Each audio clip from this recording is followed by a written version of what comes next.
I was paralyzed for 10 years. I secretly learned to walk again to dance at my daughter's wedding. I was paralyzed from the waist down in a car accident when my daughter Emma was just 7. For 10 years, my world was wheelchair, wheels, and endless hospital visits.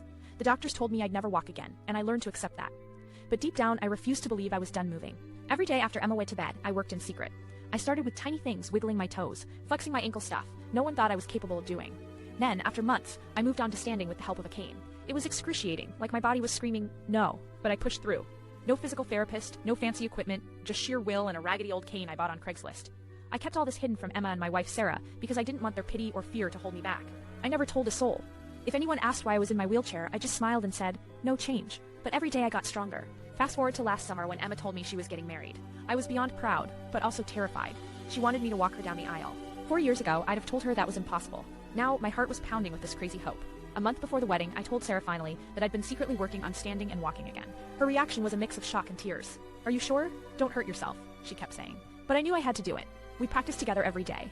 I even bought a pair of shoes that looked like my old dancing shoes. Day of the wedding arrives. The church was packed, and Emma looked stunning. Everyone was whispering when I wheeled up to the front. But as Emma took my hand to start walking down the aisle, I suddenly stood, gripping Sarah's arm for support. Then cane. Then, step by step, I walked unsteady, shaky, but walking. The gasps from the crowd were deafening. Emma was crying. Sarah was trembling. I was walking, and it felt like the universe was watching me rise from the ashes. But here's the twist. You know Emma's fiancé, Mark? The guy I never trusted? I had always suspected he was cheating on her. The week before the wedding, I found out from an anonymous text, which I still don't know who sent, that Mark had been seeing a coworker behind Emma's back for months. I confronted Mark in front of Sarah and Emma after the vows. I called him out, my voice stronger than ever. Emma froze, disbelief written all over her face. Mark tried to deny it, but then I pulled out the texts I'd managed to get from the anonymous sender. Emma broke down, he bolted, and the ceremony was halted. The next day, with support from Sarah and close friends, Emma called the whole wedding off and started the process of taking Mark out of her life for good. But I still got my dance.